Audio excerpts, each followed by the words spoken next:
the moment our fellow geeks, dweebs, nerds, and other unfortunates have been fervently waiting for has finally arrived. It's time for TMI, Confessionals of the Nerd Kind. And now, your hosts, Jeff Nerf Herder Chandler, Jim Kaiju Baker, and Christina Yojimbo Henry. You can continue.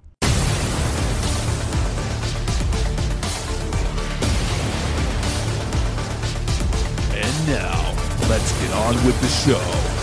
Here is TMI.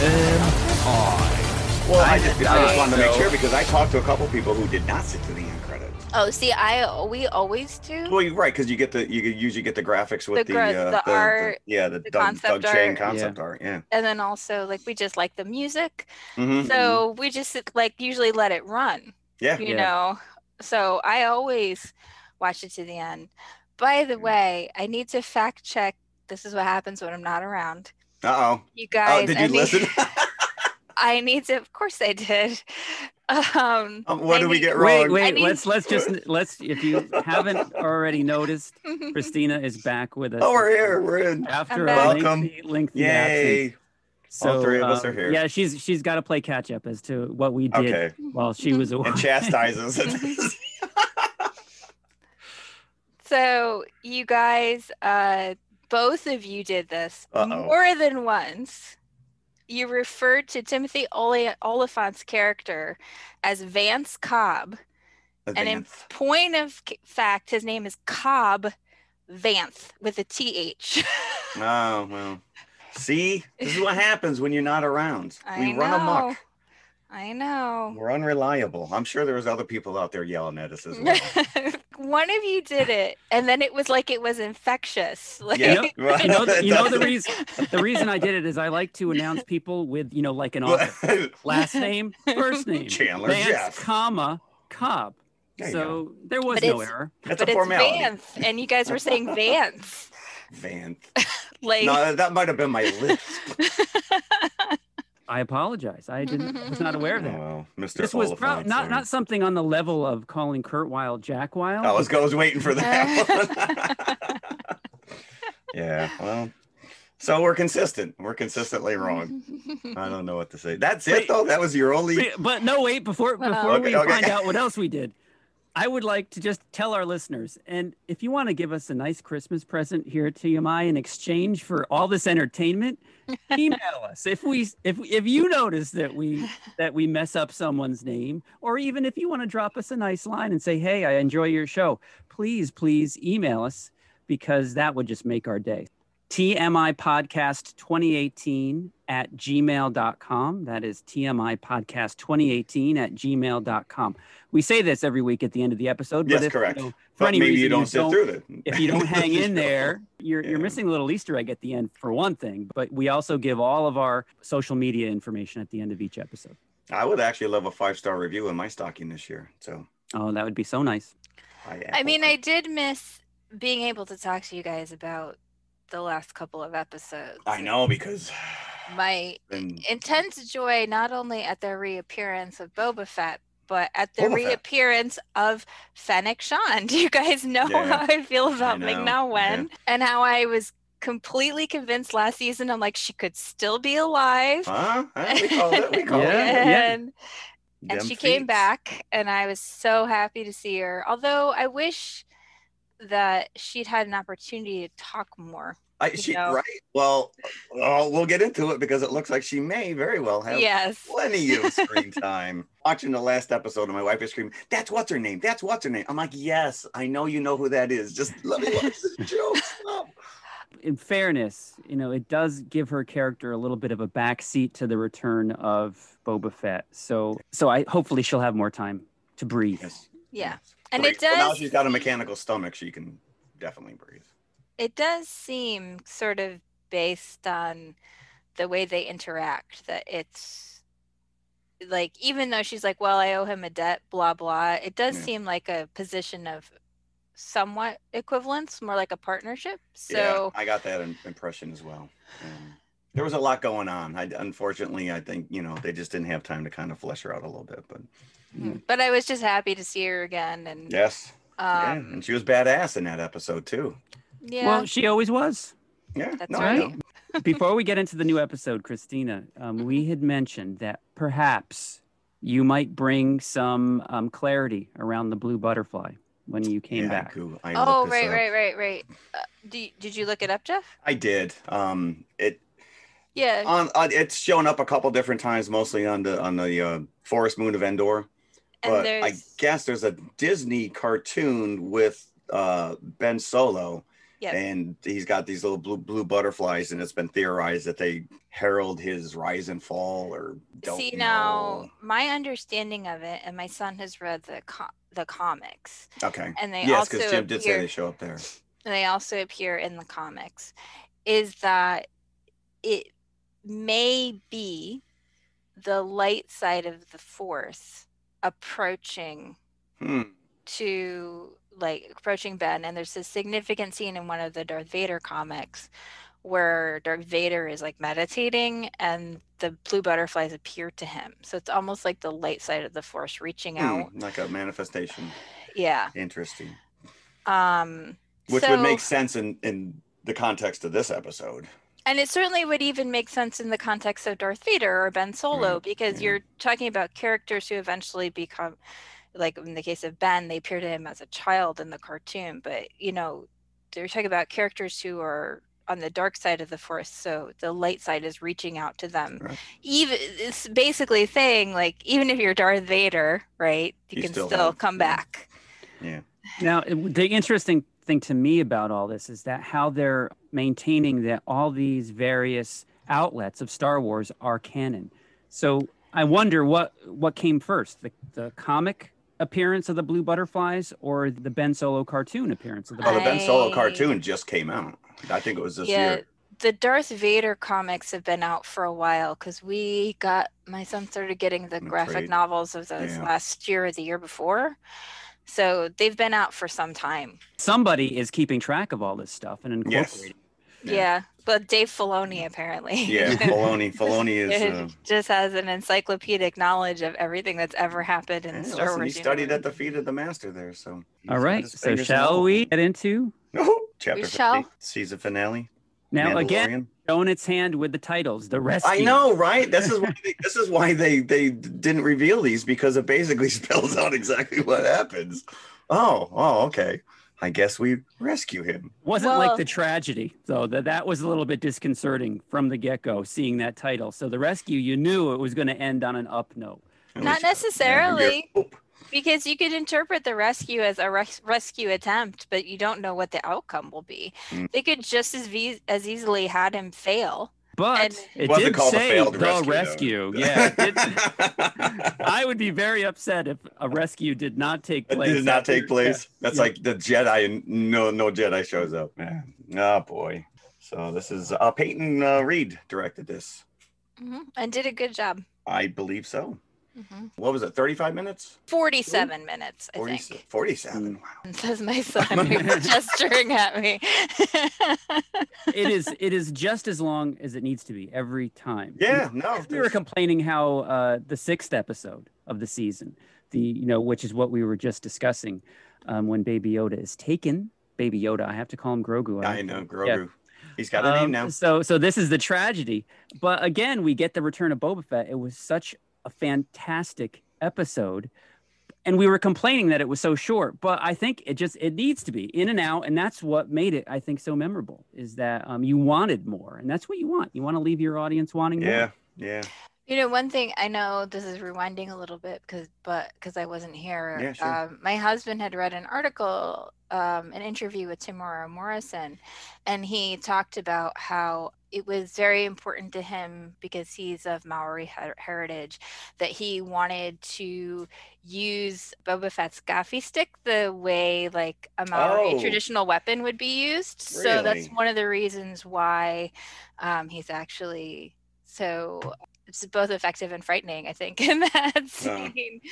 I really liked that he made this effort to like incorporate his personal heritage into some aspect of the character. And this is a very unique situation that he's in, because the character is so iconic yet wide open for interpretation. Because it really is to his benefit that Boba Fett really didn't assert himself much in his original appearances in the original trilogy.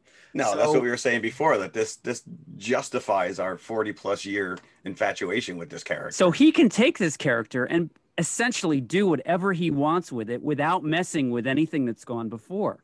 And fans are just eating it up. Oh, yeah. Sure. I mean, I don't know about anyone else, but I freaked out when I saw the interior of the Slave One. So yes, not only when it rotates. I mean, that makes perfect sense. But you've never actually thought it through. So that was a nerd moment. And just seeing the Slave One this week, I mean, right out of the gate, running down this the shuttle, and that reveal when he comes up in front of the cockpit.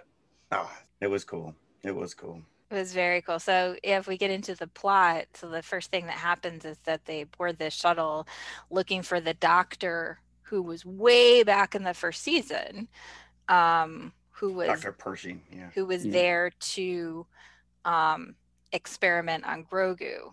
And he did always seem like he didn't want Grogu hurt. Yeah, because he's the one who actually allowed Mando to take him, right? If I remember correctly. Right, and he was, as you said, the only compassionate Imperial that you see really in season 1. Compare him to the client that Warren Herzog. Even more so than these two grunts that are flying him when they board the shuttle.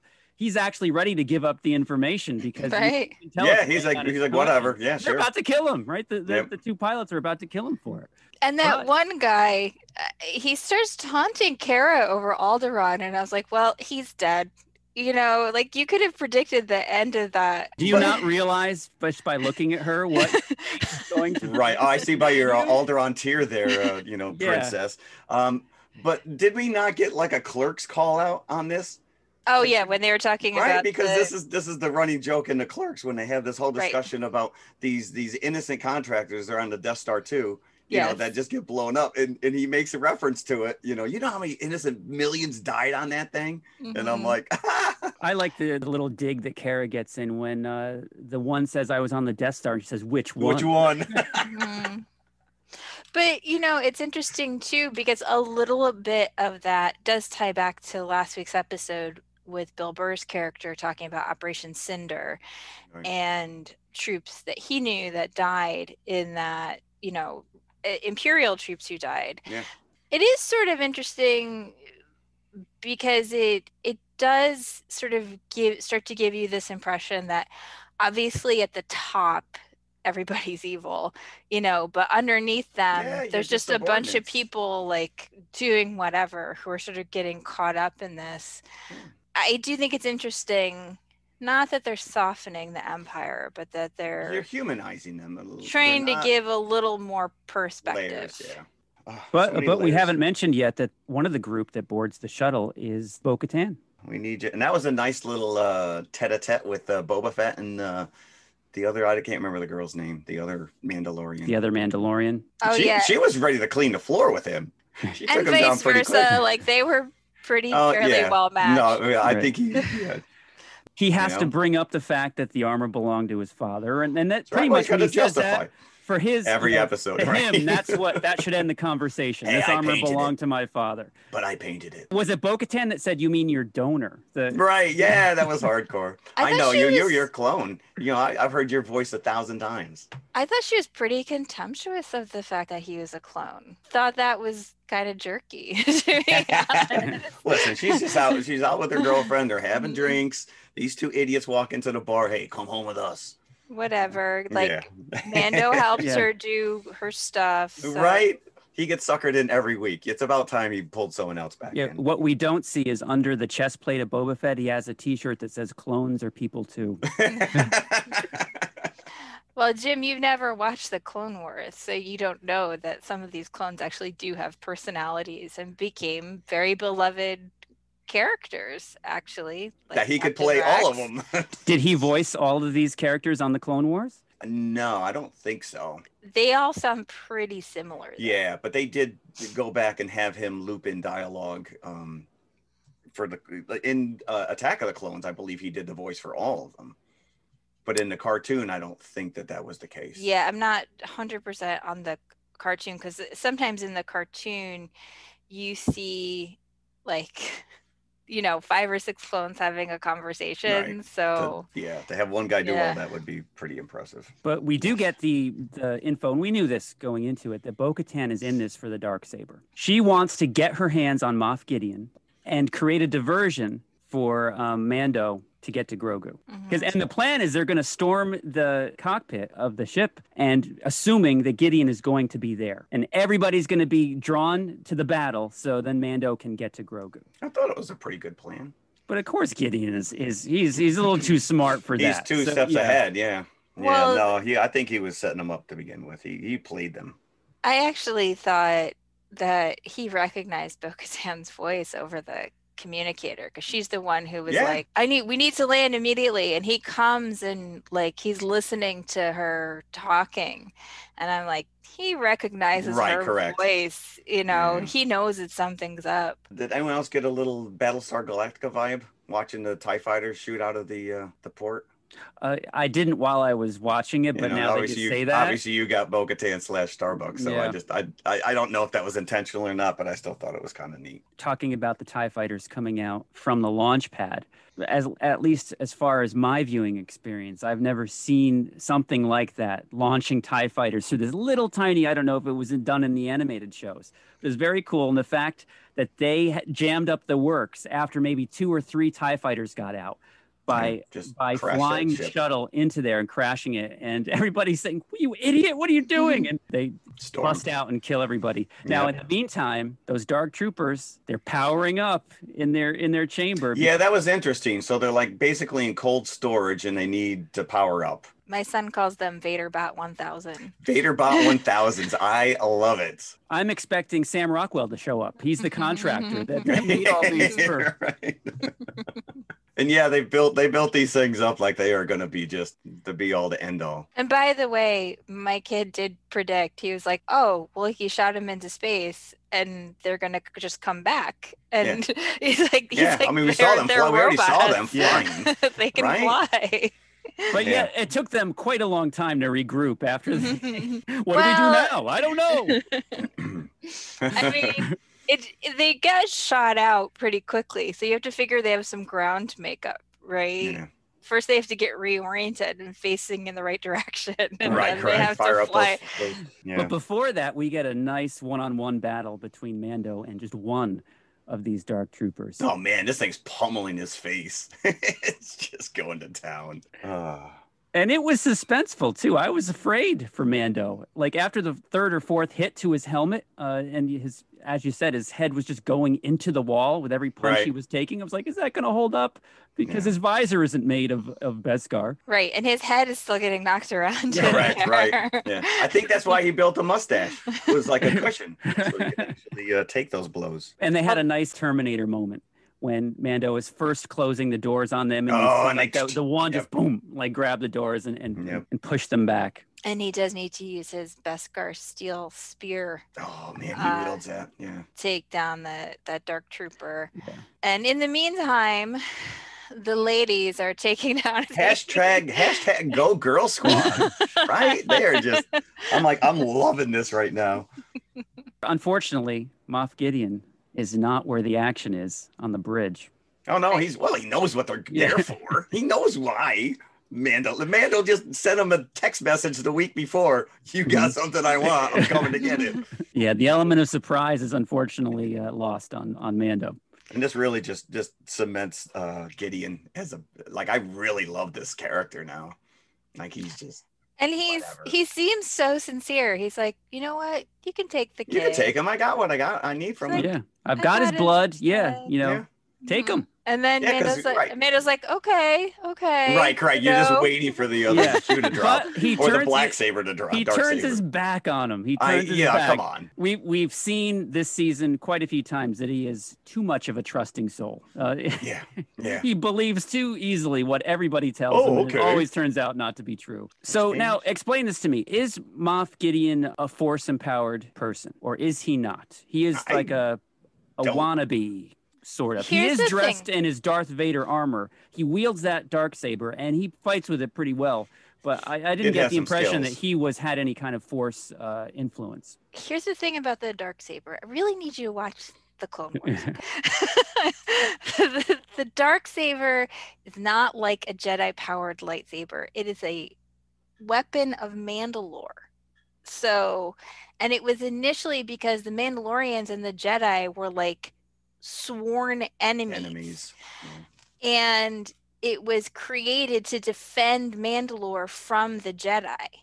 So the wielding of the darksaber does not necessarily mean that you have Force powers. And it doesn't have any special powers beyond what a regular lightsaber has. Because it wasn't getting through the Beskar, but then neither was Ahsoka's. It's just a cool looking dark saber. The dark saber is like a really special thing, and it's like Excalibur. And as you learn, like later, obviously, it's very important to Bo-Katan. Right. But also Gideon, fashions himself in that Darth Vader-esque outfit. So you get the impression that he fashions himself after a Sith Lord, but he is nothing of the sort. He's a pretender. Listen, he found the armor laying around. It was probably one of those Darth Vader bought 3000s, and he said, I'm going to take that for myself. At least he didn't have the helmet. That would have been much. So after this fight between Mando and Moff Gideon... Well, he disarms him, right? He disarms him, and he's got the darksaber. Mando does. Make their way back to the bridge, but... Don't forget about those dark troopers. They're coming back. Moff Gideon is gleeful in this knowledge, saying, you think you had a tough time with one of them? Here comes the whole fleet. Yeah. But meanwhile, Bo-Katan was like, what did you do? Yes. Because he got the darksaber. And actually, it's kind of a great thing because he's like, I don't care. Like, just take it. Yeah, take it. No, you don't understand. You don't understand. She can't just take it. She can't accept it. She has to win it. And obviously she didn't tell you, so take it. So, but here's the thing: is even if they're setting it up that eventually she's going to have to go after Mando to get this thing back.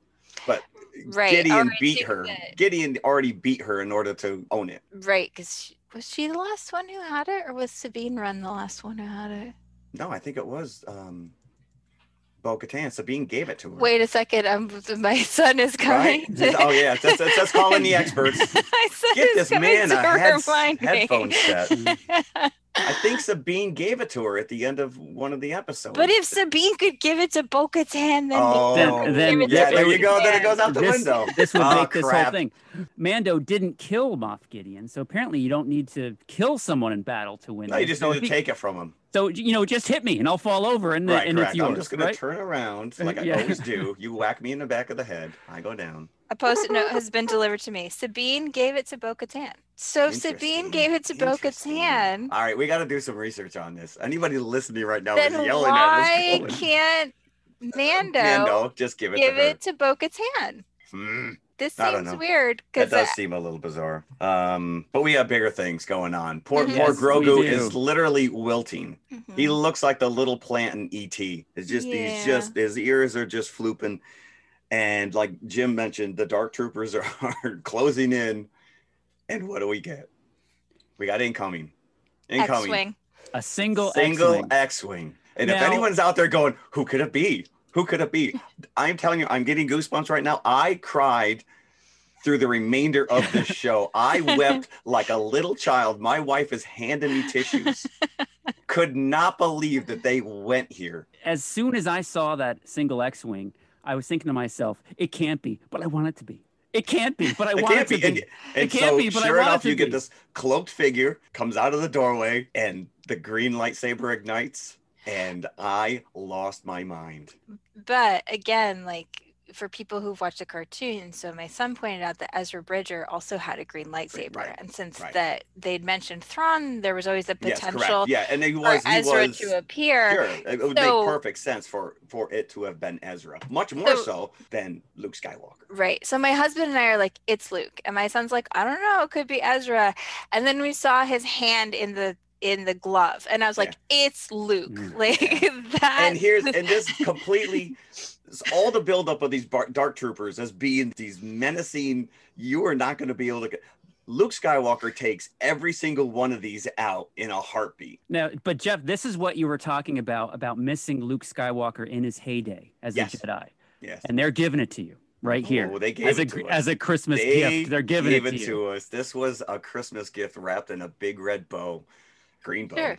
This is like Darth Vader in Rogue One, where everyone was so excited to see Darth Vader just be really evil, right? And take down a bunch of people because it's something you never really had an opportunity to see in those original films.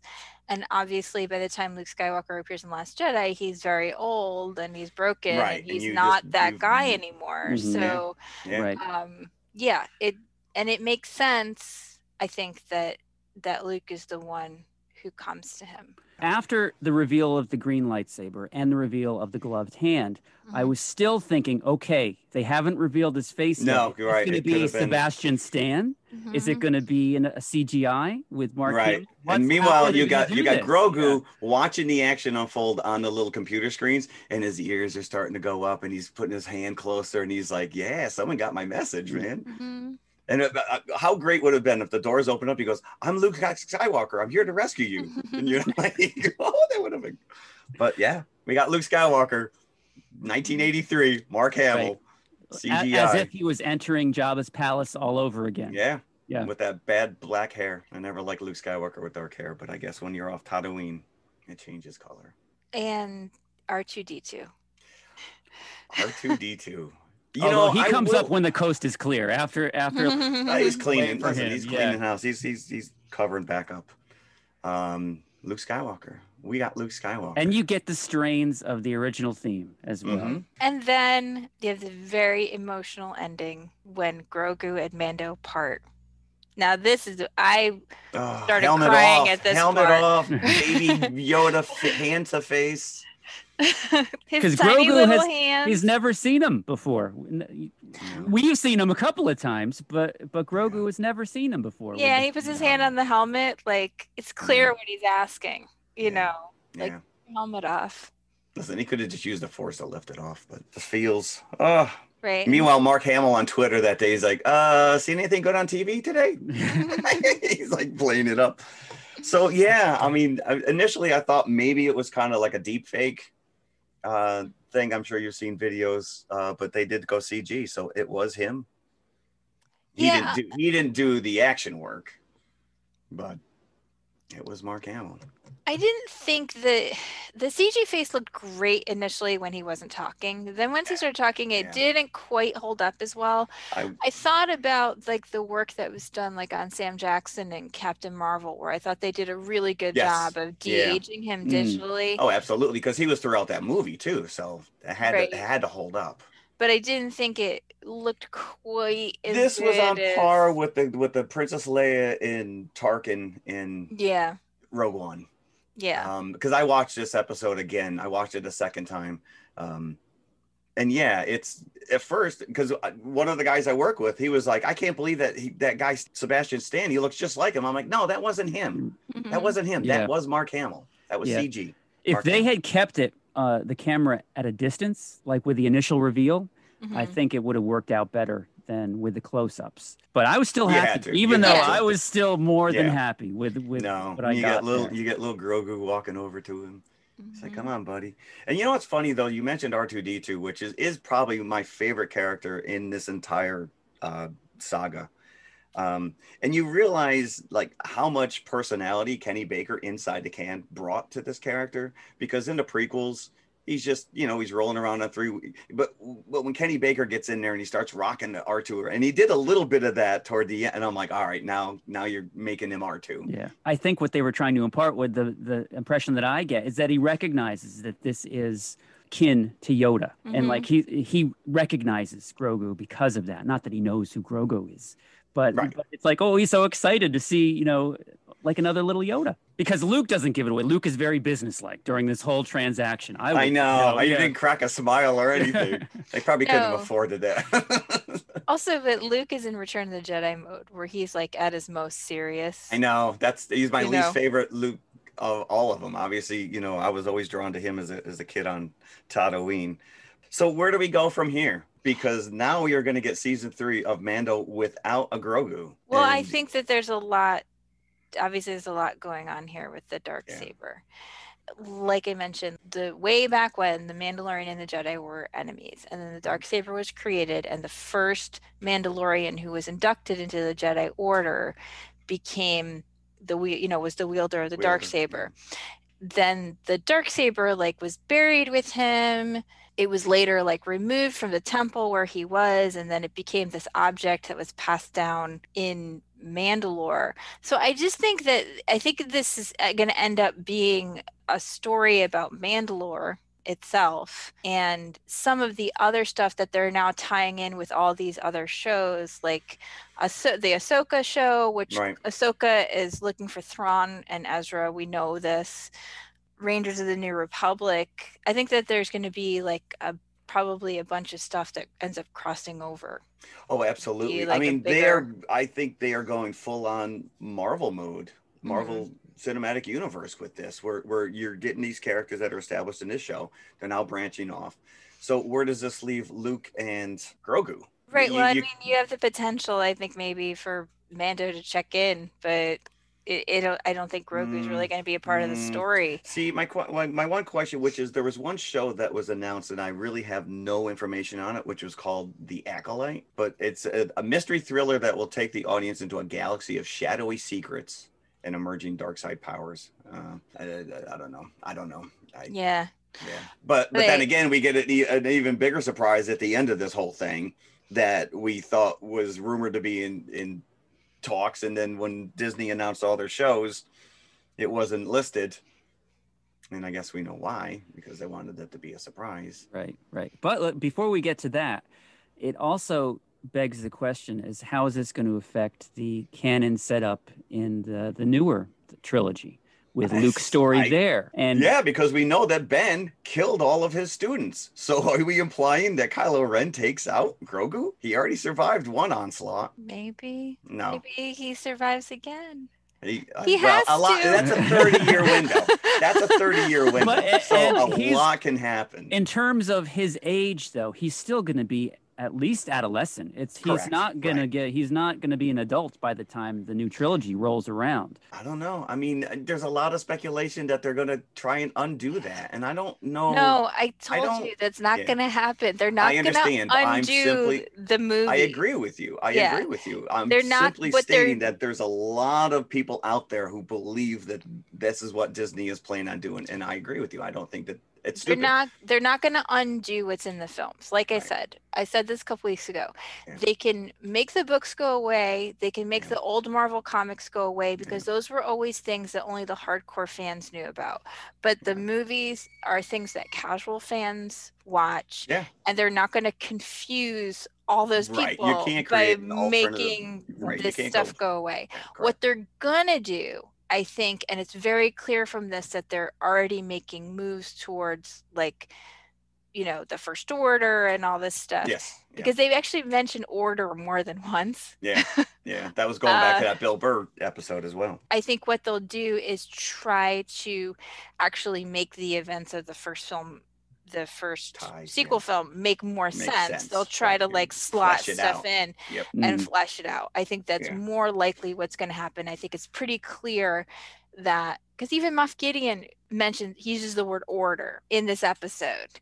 So there's constantly this idea that they're moving toward this new thing. And that moving towards giving us an explanation for Snoke as well. Right. Correct. So there's these little seeds that they've been planting that point to things. I mean, you're right. In the new trilogy. Grogu's blood could be. So they're going to have to work this. Who knows? Maybe it was plotted out beforehand. I doubt it. But no, they didn't even plot out the 3 sequels together.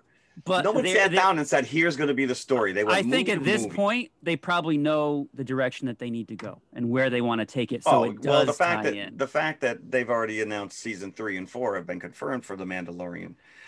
I think we're in good hands. Favreau Not until Christmas Filoni. 2021, which is an unbelievable. At this point, it seems like an unbelievably long time to wait. Listen, we survived 2020, and this was the greatest gift ever. So, and guess what? There's going to be 15 billion things to watch between now and then. All these movies we've been talking about are going to drop. Every single Marvel show that we've been waiting on for over a year is going to be on. And all of a sudden it'll be October and we'll be like, it's right around the corner. Mandalorian. Oh. Yeah. So now let's talk about this post-credits sequence. Yes. If you did not sit through the credits, shame on you. If you did not sit through the credits, please pause this episode. Go back. Oh, wait. We watch the end credits. Yeah. And then come back and listen to our discussion. There you go. We'll wait. Okay, we're back. So we get the binary sons. We get the binary sons we first. We're back on Tatooine for yet another round. And I was thinking at first, is Luke bringing Grogu back to Tatooine for some reason? But no, that's not what we get. Because the camera pans to the left and we see Jabba's palace. Yeah. Just like the opening shot of Return of the Jedi, right? And I was thinking that what Jeff and I were talking about, like we were maybe going to establish that this is where Slave One had been, and we'll in get the parking lot the entire we'll get Boba Fett paying the parking fees on Slave One. That would have been great. But no, somebody else has moved in to Jabba's throne room, and Bib Fortuna. It's a character we know already, Bib Fortuna. Apparently, sitting on the throne just gets you fat. But it was like it's just his head tail was like fat. So how did he survive the sail barge attack? Was he not on the sail barge? Apparently he jumped off when it blew up. He was Jabba's right-hand man. I don't remember if he was on sail barge, was he? Yeah, I think they all were watching them throw them into the Sarlacc. I was like, well, if Bib Fortuna is there, where's Salacious Crumb? I want. Oh, R2 zapped him. I hope he did blow up. That would have been great if him, but then he stuck to the ceiling, and he was kind of. Yes, you're right. It would have been great if you just saw him like on a little spit and they were eating him. Right. Did we see that in one of the early Mando episodes? One of those goes. There was, yeah. A bunch of those. I can't remember what the species, Kawiki or something like that. And they were all in cages. Maybe that's what happened to him. You know, he's hanging out with his crew, a much lighter crew than what Jabba had. Yeah, it's not like he has an audience like Jabba did. It's just. Well, you figure what? This is 5 years after Jedi. Yeah. So I'm sure Jabba had some cachet. You know that this guy is just, once again, you're a pretender. You're just taking over the throne. Sure. Well, Jabba wasn't just Jabba the Hutt. He was part of the family of Hutts, right? Yeah, so they were like a big mafioso. Yeah, I'm surprised that this guy was able to retain the throne, but there he is. And then Fennec Shan comes in. Shooting down a couple guys. Kills a bunch of people. Frees the slave girl. Then Boba shows up. Boba, I thought you were dead. Takes him out, one shot. So much for your guards. Like, this guy. And then he pops his ass on the throne. And Fennec Shan sits down on the chair with him. You know, on the arm of the chair, which that to me, like I said, sort of implies more of a partnership. Correct. Yeah, I agree. Just the fact that, she's put herself on the same level as him. I hope they continue to get along because I think she's equally as dangerous to him as he would be to her. Sure. They might have their spats, but then we get the title, The Book of Boba Fett. Which indicates that we're going to get some history, and hopefully we'll find out what happened in the Sarlacc pit. Oh yeah, maybe we'll get some flashbacks to him as a younger. But yeah, we are getting our Boba Fett show, and that will be December 2021. This is amazing that they kept this a secret, and that I'm sure that they were chomping at the bit to announce. They're already filming, from what I understand, with all of their other announcements. So. Right. Yeah. Which indicates also that they're going to run it concurrently with season 3 of The Mandalorian, which is surprising. Well, maybe not, because if The Mandalorian starts in October and November, as it has, then it would finish up around Christmas. It would roll right into Boba Fett. Well, the thing that I read is that it was coming Christmas 2021, season 3. But, this is conjecture, so it may not be true. As is everything on this show. It may or may not be true. the one thing I'll say, which I thought was cool, because I did a little bit of research, which was the original actor who played Bib Fortuna, Michael Carter, was not back in the role. But who they did get to play him was the same actor. He is a voiceover actor, and he was a special effects supervisor on the prequels. And he played Bib Fortuna in episode 1. You see Jabba and his entourage during the pod race. Yes. Okay. It is Matthew Wood, who also voiced General Grievous. So that was him in the role for all of 3 seconds. For all of 3 seconds, and we're not going to see him again, unfortunately. Yeah, there you go. Teaser down, man. They dropped 2 weeks ago. I was like, this is the greatest 30 minutes of television ever, and then they go and pull this. And it's just, you can't. I don't know how these guys top themselves week after week. They really are. They're nerds. They're geeks. So just as we were saying that maybe Grogu's path will intersect with Mando's in season 3, we're not going to get that buddy show that Jeff and I were speculating about. So Boba Fett is going to have his own story. And so Mando, as we were speculating before, may now be more involved with the Darksaber than anything else. Maybe. Yeah, and I do want to say, you know, my memory of everything that's happened with the Darksaber is a little imperfect, as illustrated by the fact that my son keeps handing me Post-it notes. So at least you're being fact checked on air, not after the fact. Wait, I listened to this podcast and they said this. Well, they're wrong. If you any listeners out there who know better, you can feel free to mention in our Twitter feed. Or if you don't know about a lot of this stuff and this backstory, and even going back to the episode with Ahsoka, I really recommend that you watch the 2 animated series, which are on Disney Plus. So if you are already watching The Mandalorian, you already have access to them. You just need time. Right. You have a full year now. Play catch up. Yeah. Jim. I don't know if I need to now. I'm getting schooled every single time. Listen, I watched them and I still don't remember half of what I saw. Well, there's a lot. I mean, between the 2 shows. They're only half an hour long, so like, you know, you could watch them in little chunks. Right. You know, watch like 3 or 4 episodes at a time. I will. Well, there you go. That is it. Attempt to undertake that. This is finale. It for our standalone Mandalorian episodes for the time being. Yeah. There may be too many shows to take on. There's no way. We're recording daily. I don't know how we'd be able to pull it off. Maybe we could do a Star Wars weekly roundup or something to that effect once these. I don't know. We got to talk about it right then and there. Yes, maybe we could have sister shows that are just Star Wars specific.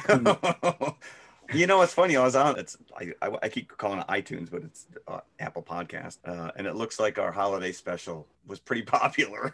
The holiday special that made me sick. Yes, that was the one that made you sick. Oh, so yes. Well, hold on. Tail end of Mandalorian. While we're still talking Star Wars, one word thought. One. Just you got through it. Yeah, it was appalling. There you go. Appalling. Here's the thing. I had never seen it. Okay.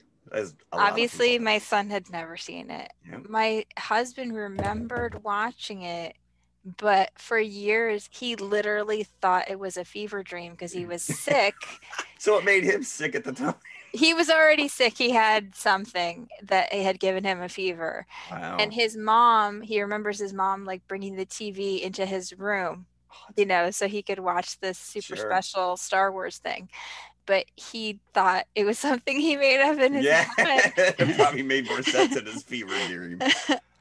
For years until, you know, obviously many years later, people started talking about it. And I knew about it, but I was like, well, I hear it's terrible and I don't like to subject myself to terrible things. So we force you. Plus the fact it wasn't easy until today's YouTube world. Right. It was never easy to actually get find a hold of and watch. Yeah, we watched it and then I was sick shortly after. Everyone in my family was angry that we had all watched it for nothing and I didn't even do the show. No, I think you need to just put it into context because we are now swimming in a plethora of Star Wars to appreciate the fact that that's all we had back in the day. So on the version that I found on YouTube, the thing that actually ended up after everything, making me the most excited was that they had the little clip showing that the Incredible Hulk and Wonder Woman would not be showing them. Yes, yeah. And then the little CBS special thing showed up, and I was like, "Oh, the CBS special thing," because they used to show up before every. This is what catapults us back to being 8-year-olds. Charlie Brown, every Christmas special that showed up. Yeah. And I was like, "Oh, I remember that." Yeah, it was a very terrible experience. Yes. Everybody in my family also expressed amazement that you've watched this more than once voluntarily. And on that note, we're done. So that's it. You've only been listening to us for these Star Wars episodes. Come back on Wednesdays, and you'll get a little bit more of our witty repartee. Is that what we want to call it? Witty. But thanks for listening. Yes, thank you very much. Thank you. May the force be with you. Hello, everybody. If you liked the podcast you just heard, then please follow TMI on all of our social media outlets. First and foremost, email us at tmipodcast2018@gmail.com. That is tmipodcast2018@gmail.com. And you can follow us on Twitter at TMI_podcast2018. Stop over, say hi, give us a compliment. We'd love to hear from you. Awesome. Make sure you follow us on Instagram as well, which is also TMI_podcast2018. And of course, we are on Facebook, facebook.com/TMI Podcast 2018. And it should be noted, we also have a community page, so join the forum. And if you like to watch YouTube, you can see us at TMI Podcast 2018, all one word. Look for the popcorn bucket. Popcorn bucket. Or you could just go to our website, which has every link there, TMIconfessionalspodcast.com. And we'll see you at the concession stand. We'll save some popcorn for you. My son calls them VaderBot 1000. VaderBot 1000s. I love it.